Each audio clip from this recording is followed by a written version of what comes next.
hadir di ruangan ini. Tak lupa pula salawat beserta salam untuk junjungan kita Nabi besar Muhammad Sallallahu Alaihi Wasallam. Allahumma sholli ala Muhammad wa ala ali Muhammad. Yang sama-sama kita hormati Bapak Wali Sekolah kita, Bapak Habibullah. Perkenalkan, saya Eka Haryuninata, calon guru penggerak angkatan 4 dari Kabupaten Solo. Dan seterusnya penghormatan kepada Ibu Kepala Sekolah, Bapak Ibu Wakil Kepala Sekolah, dan pada Bapak Ibu teman-teman majelis guru serta tata usaha. Baiklah, kali ini saya diberikan kesempatan oleh sekolah untuk mengimpaskan pelajaran yang sudah diterima selama lebih kurang 2 bulan belakang, dan sebulan ini saya libur untuk belajar secara online. Nanti dimulai kembali pada tanggal 9 Februari. Jadi ini masa-masa libur, tidak ada lagi Google Meet. Biasanya pulang sekolah tuh ngejar-ngejar waktu 1.4 tentang budaya positif.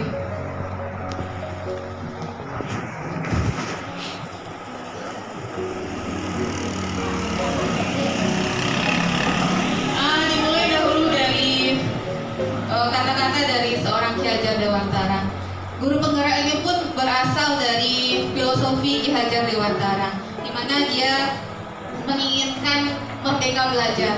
Sekarang ini juga sudah ada kampus merdeka. Itu berasal dari Ki Hajar Dewantara. Ki Hajar Dewantara menyatakan bahwa di mana ada kemerdekaan, disitulah harus ada disiplin yang kuat. Sungguhpun disiplin itu bersifat self-disiplin, yaitu kita sendiri yang mewajibkan diri kita dengan sekeras-kerasnya. Tetapi itu sama saja, sebab jikalau kita tidak cakap melakukan self-disiplin, wajiblah penguasa untuk mendisiplinkan diri kita. Jadi kalau kita tidak bisa untuk mendisiplinkan diri kita, maka orang lain akan mendisiplinkan diri kita. Karena kita berhubungan dengan orang lain, karena kita adalah makhluk sosial. Dan peraturan demikian itulah harus ada di dalam suasana yang merdeka.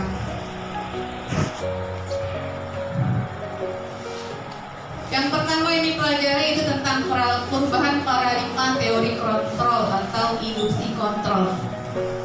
Selama ini kita beranggapan bahwa kita bisa mengontrol murid, tetapi sebenarnya itu siswa itu tidak bisa kita kontrol. Walaupun kita suruh dia berbuat ini, kalau dia tidak menginginkannya, maka dia tetap tidak akan melaksanakannya. Jadi yang selama ini kata-kata bahwa guru mengontrol murid itu hanya sebuah ilusi. Yang kedua, ilusi bahwa kritik dan membuat orang merasa bersalah dapat menguatkan karakter. Kritik tersebut menjatuhkan siswa kita. Selanjutnya ada ilusi bahwa semua penguatan positif, efektif, dan bermanfaat. Itu tergantung kepada pribadi siswa kita masing-masing. Penguatan positif akan bermanfaat, terutama bagi orang yang mendapatkan penguatan positif, teman-temannya akan merasa iri pada dirinya. Banyak yang merasa iri, merasa bahwa dirinya rendah dibandingkan dengan teman-temannya yang mendapatkan penguatan positif.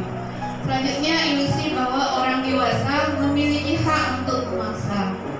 Jadi kita tidak bisa memaksa anak-anak kita untuk berbuat sesuai dengan kemauan kita.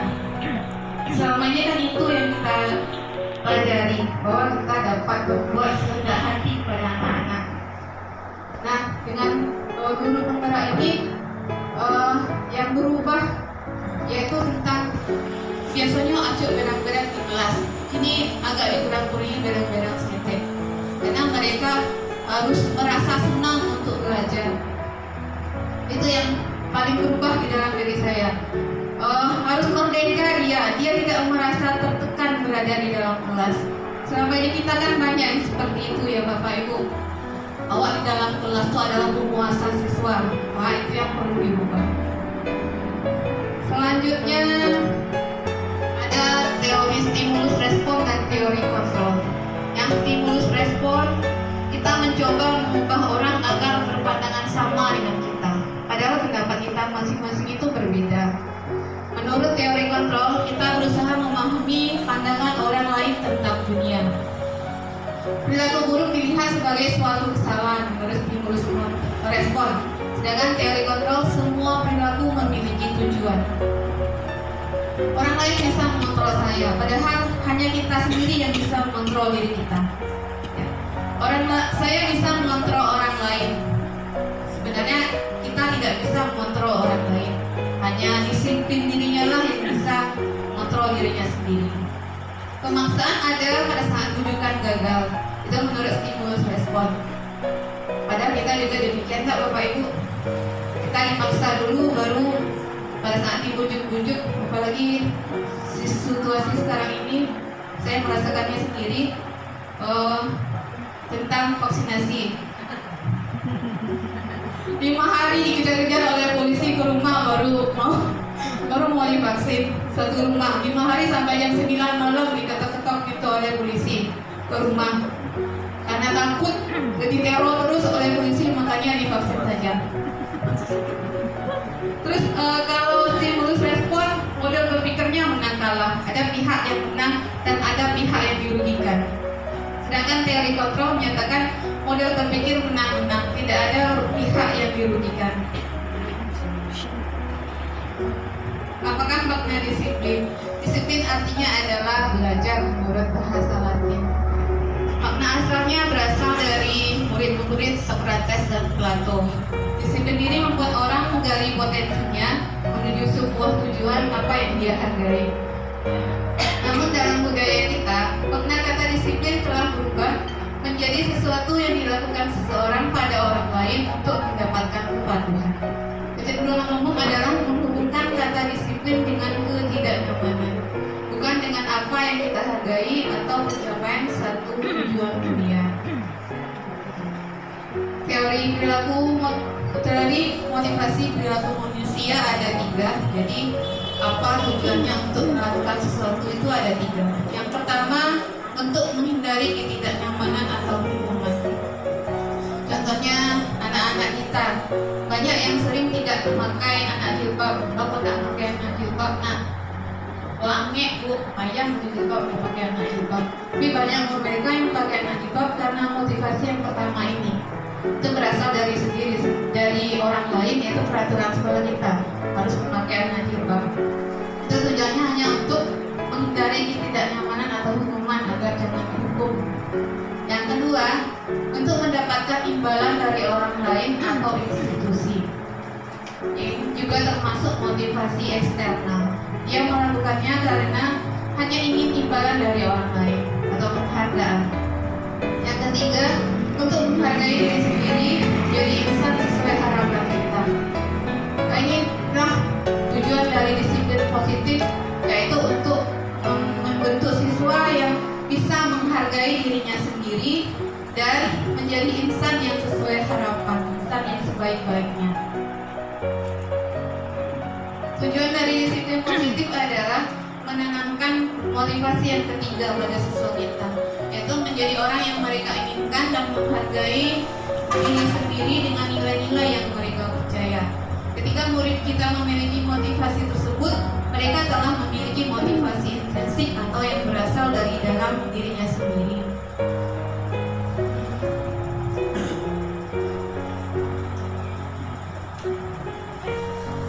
Menurut Ki Hajar Dewantara, merdeka artinya tidak hanya terlepas dari perintah, akan tetapi juga cakap buat memerintah diri sendiri. Jadi dia tahu kapan harus berbuat ini, kapan harus berbuat yang lain. Nah, ini bagian dari budaya positif. Awalnya berasal dari peraturan kelas, ada keyakinan kelas atau kesepakatan kelas, ada terbentuk lingkungan positif sehingga membudaya menjadi budaya positif. Yang pertama tentang keyakinan kelas atau kesepakatan kelas. Ini sudah saya cobakan di kelas 7 dan di beberapa kelas 8 yang saya ajar.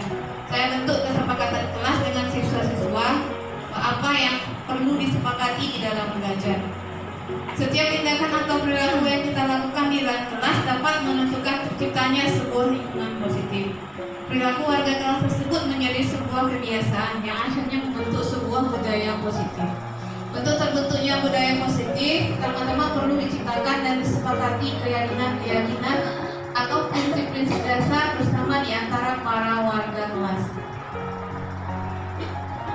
Keyakinan kelas, hukuman dan penghargaan. Mengapa tidak peraturan saja? Mengapa harus keyakinan kelas? Karena keyakinan kelas ini memiliki nilai-nilai. Kalau peraturan berarti harus dijalankan tanpa kita menyadari apa manfaat dari peraturan tersebut. Tapi kalau keyakinan atau kesepakatan berarti berasal dari mereka masing-masing, dari siswa yang menginginkan dirinya mau seperti apa. Contoh keyakinan atau kesepakatan yang sudah dibuat yaitu yang pertama katanya satu orang berbicara, yang lain mendengarkan. Itu tidak hanya berlaku untuk siswa, tapi juga untuk guru. Saat siswa mau berbicara, dia angkat tangan, guru juga mendengarkan apa yang siswa itu katakan. Pembentukan keyakinan kelas. Yang pertama, ciri-cirinya itu keyakinan kelas bersifat lebih abstrak daripada peraturan yang lebih rinci dan konkret. Yang kedua, keyakinan kelas berupa pernyataan yang universal, senantiasa dibuat dalam bentuk positif, tidak ada kalimat-kalimat negatif, berarti tidak menggunakan kata jangan. Keyakinan kelas hendaknya tidak terlalu banyak sehingga mudah diingat dan dipahami oleh warga kelas. Keyakinan kelas harus bisa diterapkan di lingkungan tersebut. Semua warga kelas hendaknya ikut berkontribusi. Terus bersedia meninjau kembali keyakinan kelas dari waktu ke waktu. Jadi bisa dievaluasi kembali keyakinan kelasnya. Ini ada gambar yang mana yang merupakan keyakinan kelas. Yang pertama gambarnya di sana ada datang tepat waktu, mengucapkan salam, terus menjaga kebersihan sekolah, berdoa sebelum dan sesudah kegiatan, aktif dalam pembelajaran serta tertib. Di gambar yang B ada kami guru dan murid yang saling menyayangi. Yang kedua, kami murid yang semangat belajar. Yang ketiga, kami murid yang peduli dengan teman-teman. Kira-kira mana yang merupakan kesepakatan kelas Bapak Ibu? Yang gambar pertama. Ya, yang B, ya, yang B. Karena di sana mengandung nilai-nilai. Nilai-nilai yang pertama itu ada saling menyayangi. Yang kedua, semangat. Yang ketiga, peduli. Nah, itu salah satu bentuk dari keyakinan kelas atau kesepakatan kelas.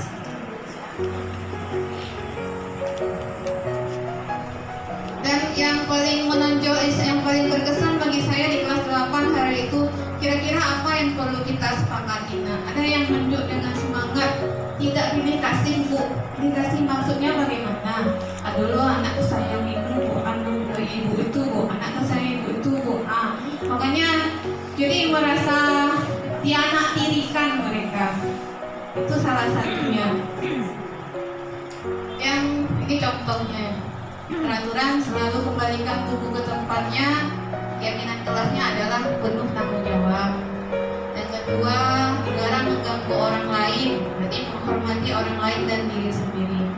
Sampai ke bawah, jangan berlari di kelas atau koridor, berarti keselamatan dan keamanan. Ini dihukum oleh penghargaan, ada pengaruh jangka pendek dan jangka panjang. Nanti modulnya bisa kita kirim ke ruang itu saja. Nah, Bapak Ibu bisa bacanya.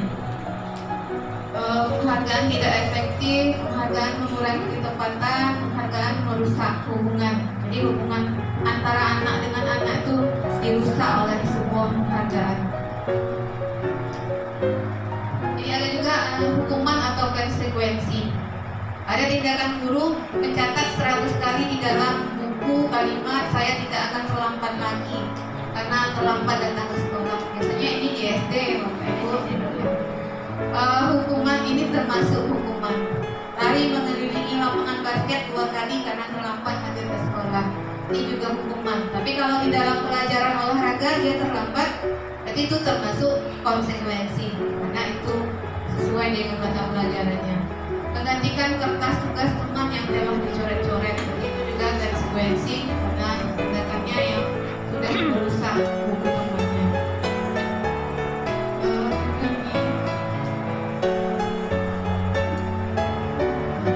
Kalau hukuman sesuatu yang menyakitkan harus terjadi terjadi. Kalau konsekuensi sesuatu harus terjadi karena sebuah tindakan. Membuat anak sakit, hukuman fisik maupun hati untuk jangka waktu yang lama. Kalau konsekuensi membuat anak merasa tidak nyaman dalam waktu pendek. Anak membenci kedisiplinan dalam hukuman karena sangat berbekas di dalam hati. Hukuman dipaksa mendorong anak menyakiti diri sendiri, konsep diri yang buruk. Anak belajar untuk menyembunyikan kesalahan, dia jangan sampai terjadi, ada resiko dari Umi dan sampai Umi tahu. Ya biasanya itu malah marah, rasa bersalah, dipermalukan, merasa tak dihargai kalau hukuman. Kalau konsekuensi, anak menghargai disiplin. Dia melakukan konsekuensi yang seperti yang telah dikatakan karena dia memang bersalah, dia sudah memahami apa kesalahannya. Stimulus, ada tanggapan, anak menghargai disiplin. Selanjutnya kebutuhan dasar manusia itu ada 5. Yang pertama kebutuhan untuk cinta kasih atau diterima. Di kelas kita atau di sekolah kita banyak sekali anak-anak yang membutuhkan ini, cinta kasih atau diterima. Banyak yang narik-narik perhatian. Misalnya ada yang lalu, ya, ada yang lalu baru mulai belajar lalu duduk dekat kipas angin dekat meja guru. Ya, itu ada. Terus ada kebutuhan untuk penguasaan. Dia merasa bahwa dirinya itu merasa lebih dari temannya. Terus kebutuhan kesenangan. Jangan bermain-main karena masa kecil kurang bahagia. Terus ada lagi kebebasan. Terus yang paling penting ada survival atau kebutuhan untuk bertahan hidup seperti makanan, pakaian. Di sini ada contohnya Bapak Ibu. Ibu guru bilang aku tidak boleh bersenandung sewaktu mengerjakan tugas. Katanya kelas harus tenang, tidak ada suara. Padahal kan aku suka dan senang menyanyi. Kira-kira kebutuhan yang diperlukan apa?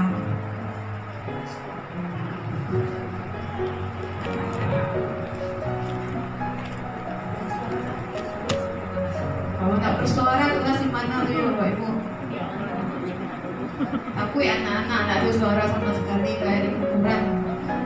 Yang kedua, ibu guru tidak menyapaku hari ini, padahal aku pakai jepit rambut baru.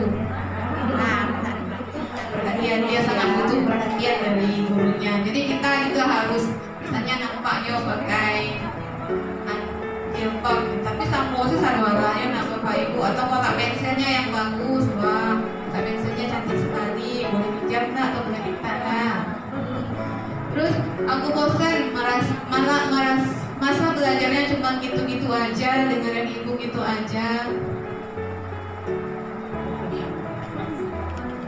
Ya, jadi kita harus membuat variasi cara belajar. Aku sebel gambarku tidak rapi, malah ibu guru nunjukin ke teman-temanku di depan kelas. Kita sering kan itu nak Bapak Ibu. Yang indah rancak itu jalan kawan-kawan. Itu mana anaknya rancak, indah di kawan rapi. Ya, berarti dia merasa dilecehkan oleh gurunya. Ya, ini 5 posisi kontrol seorang guru. Jadi kita bertindak sebagai apa? 5 posisi itu yang pertama ada penghukum, membuat merasa bersalah. Kalau penghukum ini jelas orangnya itu langsung ngecer kamu salah. Ya, kalau membuat orang merasa bersalah tuh gurunya berkata lunak saya. Ibu tak suka kamu seperti itu.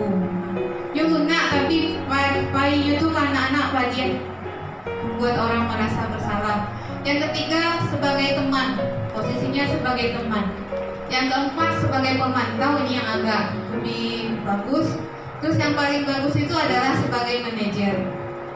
Sebagai manajer, yang guru berbuat kalau sebagai manajer mengajukan pertanyaan-pertanyaan sehingga siswa bisa terbuka wawasannya.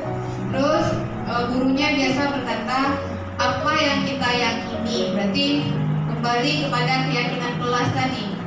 Misalnya tentang menghargai dan menghormati. Apa yang kita yakini sebelumnya Dina, maka kita wajib untuk menghormati dan menghargai orang lain. Seperti itu. Apa yang bisa kau kerjakan untuk memperbaiki masalah ini? Itu yang posisi sebagai manajer. Terus kaitan dengan dunia berkualitas, murid meletakkan dirinya sebagai individu yang positif, dan dalam dunia berkualitas.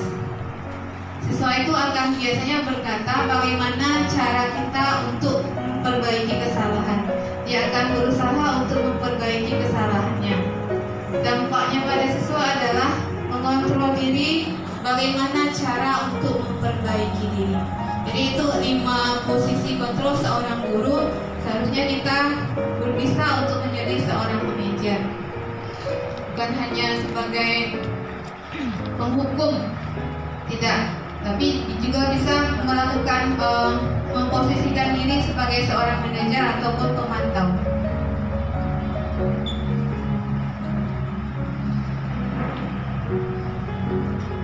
Nah, nada suara ada apa yang tersampaikan dari sebuah pesan.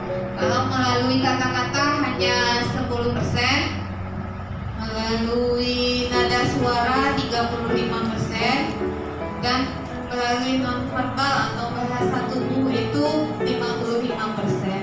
Contohnya diraso anak agak skete, kok sakit, nah itu sangat berbekas di hati siswa. Jadi guru ini perhatian kepada kita.